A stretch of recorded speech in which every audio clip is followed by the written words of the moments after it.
Kita semua sepakat bahwa negara Islam paling kuat secara militer di Timur Tengah adalah Iran. Dan Iran merupakan negara yang paling keras menentang eksistensi Israel dan Amerika Serikat. Itulah yang menyebabkan Israel dan Amerika Serikat berusaha keras memusnahkan rezim yang saat ini berkuasa di Iran dari peta Timur Tengah. Tetapi kita semua sepakat, sekuat-kuatnya Iran, apabila dibandingkan kekuatan militernya dengan Israel dan Amerika Serikat, tentu masih kalah jauh. Apabila adu persenjataan, Amerika Serikat dan Israel sangat mudah untuk menghancurkan Iran.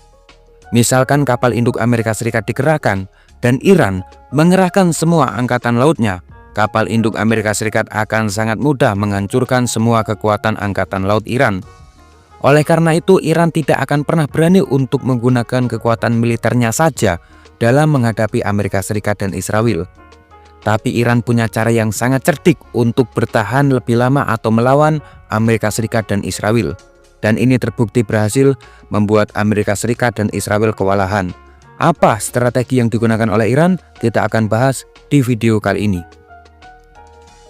Ada 4 strategi yang dilakukan Iran agar mereka lebih efektif melawan kekuatan besar seperti Israel dan Amerika Serikat.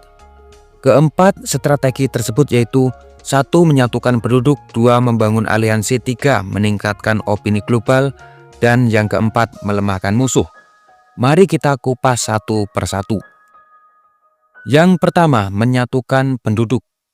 Dalam perang, semakin banyaknya penduduk Iran yang siap melawan, semakin besar juga peluangnya untuk bisa bertahan lebih lama. Walaupun di Iran saat ini terbelah, ada banyak oposisi pemerintah di sana. Rakyat Iran juga sering sekali protes ke pemerintahan Iran. Tetapi jika Iran diinvasi Barat, sepertinya penduduk Iran akan berbondong-bondong membantu negaranya untuk melawan musuhnya. Kenapa hal ini bisa terjadi? Karena penduduk Iran punya sejarah yang sangat buruk dengan orang Barat. Contohnya pada tahun 1909, Inggris menemukan minyak di Iran, yang saat itu Iran masih bernama Persia. Yang kemudian Inggris mendirikan sebuah perusahaan yang bernama Anglo-Iranian Petroleum Company, yang sekarang perusahaan tersebut kita kenal sebagai British Petroleum atau BP. Perusahaan yang didirikan Inggris tersebut kemudian melakukan ekstraksi dan mengatur penjualan semua minyak yang didapatkan di tanah Iran. Tetapi sialnya perusahaan tersebut rakus. Dari keuntungan yang didapatkan perusahaan, Iran hanya mendapatkan 16%-nya saja. Rakyat Iran tentu kecewa. Minyak mereka, tetapi yang mendapatkan keuntungan lebih besar malah Inggris. Iran hanya dapat ampasnya saja. Seiring berjalannya waktu pada tahun 1953, pemerintah Iran yang dipilih secara demokratis kemudian ingin mendiskusikan kepada Inggris mengenai pembagian keuntungan pertambangan minyak. Pemerintah Iran ingin agar keuntungan dibagi masing-masing 50%. 50% untuk Inggris dan 50% untuk Iran. Dan jahatnya Inggris, alih-alih menyetujui kesepakatan tersebut, malah Inggris pergi ke Amerika Serikat, minta bantuan Amerika Serikat untuk menumbangkan pemerintah Iran yang berusaha agar keuntungan minyak dibagi dengan adil. Sialnya, upaya Inggris dan Amerika Serikat untuk menggulingkan pemerintah yang saat itu berkuasa di Iran berhasil. Dan hal ini menyebabkan kembalinya berkuasa Shah Muhammad Reza Pahlavi di Iran. Shah Reza Pahlavi dalam memimpin Iran sangat-sangatlah otoriter. Dan hal ini yang menyebabkan rakyat Iran ketika itu tidak suka. Dan pada akhirnya kekuasaan tersebut berhasil digulingkan pada 1979. Dan Iran jatuh ke tangan rezim Syiah hingga sekarang ini. Dari sini ada semacam trauma besar di sebagian besar penduduk Iran kalau ada kekuatan asing yang berusaha masuk ke Iran. Iran pernah kemasukan kekuatan asing, rakyat Iran menderita, dan sekarang rezim yang sedang berkuasa di Iran, rezim Syiah, sangat-sangatlah anti dengan kekuatan asing, termasuk Barat ya. Dan utamanya itu ya Amerika Serikat, Israel. Oleh karena itu, jika Barat ingin berusaha menguasai Iran lagi atau Israel dan Amerika Serikat terus-terusan bersikap agresif, otomatis penduduk Iran akan bersatu untuk melawannya. Mereka tidak ingin menderita lagi. Dan dengan bersatunya penduduk merupakan salah satu kekuatan utama dalam menghadapi lawan yang ingin menginvasi. Kemudian yang kedua adalah membangun aliansi. Ada 2 aliansi yang mendukung Iran. Aliansi pertama adalah aliansi yang terdiri dari milisi-milisi Syiah seperti Hezbollah di Lebanon, milisi-milisi Syiah di Irak, milisi Houthi di Yaman, dan Hamas di Palestina. Hamas walaupun mayoritas adalah Sunni tapi didukung oleh Iran.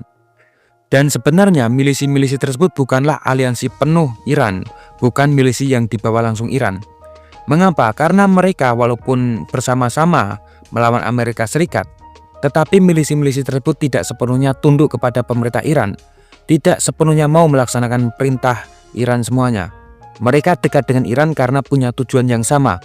Mereka ingin tetap independen, bebas dari pengaruh Amerika Serikat.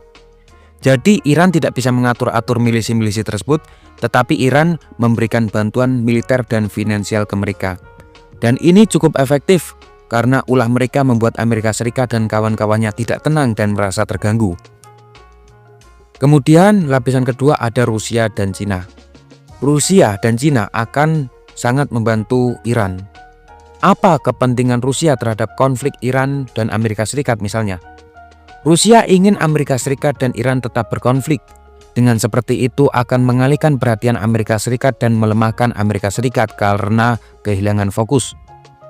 Khususnya mengalihkan perhatian Amerika Serikat di Ukraina. Rusia akan terus mendukung Iran agar lebih kuat melawan Amerika Serikat. Hal ini menyebabkan fokus Amerika Serikat beralih dari yang mengurusi Ukraina menjadi lebih mengurusi Iran. Hal ini akan sangat membantu Rusia dalam memenangkan konflik melawan Ukraina. Seperti yang kita tahu, Amerika Serikat punya senjata yang sangat kuat dan senjata yang sangat mematikan dan mengerikan. Dan salah satu dan yang paling mengerikan yang dimiliki Amerika Serikat adalah persenjataan nuklir. Sebenarnya sangat mudah bagi Amerika Serikat untuk membumi hanguskan Iran. Langsung saja serang pakai nuklir, dalam hitungan sekejap Iran hancur lebur. Tetapi perlu diingat, jika Iran dekat dengan Rusia, Rusia juga punya senjata mengerikan yaitu nuklir. Kalau Amerika Serikat berani serang Iran pakai nuklir, Rusia juga bisa saja mengancam Amerika Serikat. Hai Amerika Serikat, jangan sekali-kali kalian pakai nuklir buat nyerang Iran. Kalau ngeyel, saya juga bisa menyerang kamu pakai nuklir. Dengan ini otomatis Amerika Serikat mikir dua kali dan membatasi atau memilih-milih senjata untuk serang Iran. Rusia dalam hal ini berfungsi untuk membatasi ruang gerak serangan Amerika Serikat ke Iran. Tentu kondisi ini Iran sangat terbantu.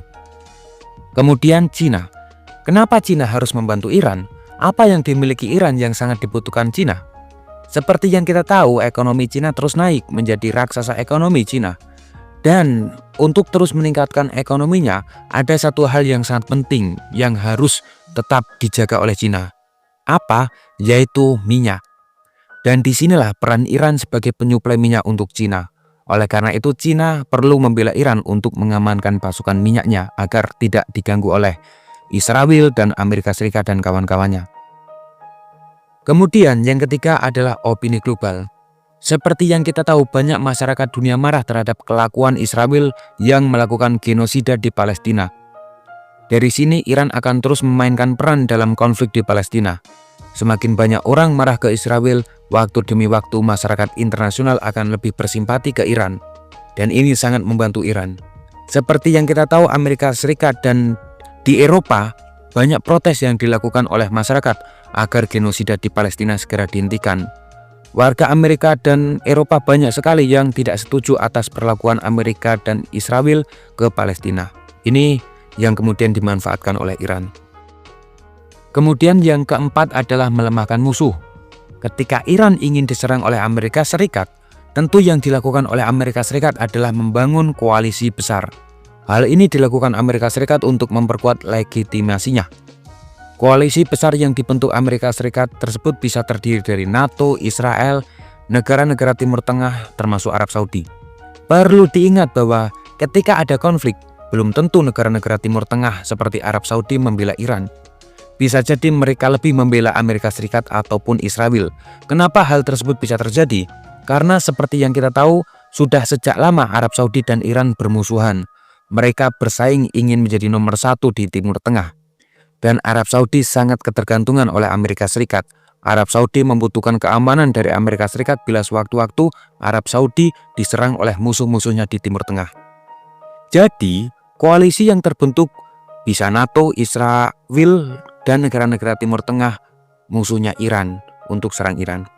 Tetapi Iran punya cara agar koalisi tersebut mengalami perpecahan. Iran akan melakukan perpecahan di internal mereka. Seperti yang sudah kita singgung tadi, tidak semua warga Amerika Serikat itu setuju kalau Amerika Serikat perang melawan Iran. Ya. Kemudian NATO, ya, anggota NATO seperti Prancis dan Jerman akan berpikir dua kali untuk membantu Amerika Serikat untuk menyerang Iran. Karena apa untungnya bagi Prancis dan Jerman ketika ingin menyerang Iran? Itu kan semua kepentingannya Amerika Serikat dan komplotannya yaitu Israel. Kenapa Prancis dan Jerman berusaha payah gabung kalau nggak mendapatkan apa-apa? Itulah yang menyebabkan koalisi tersebut akhirnya malah melemah dan menjadi perpecahan. Itu saja yang bisa saya sampaikan dalam strategi Iran bertahan menghadapi gempuran-gempuran Israel dan Amerika Serikat. Bagaimana tanggapan kalian? Silahkan tulis di kolom komentar. Terima kasih.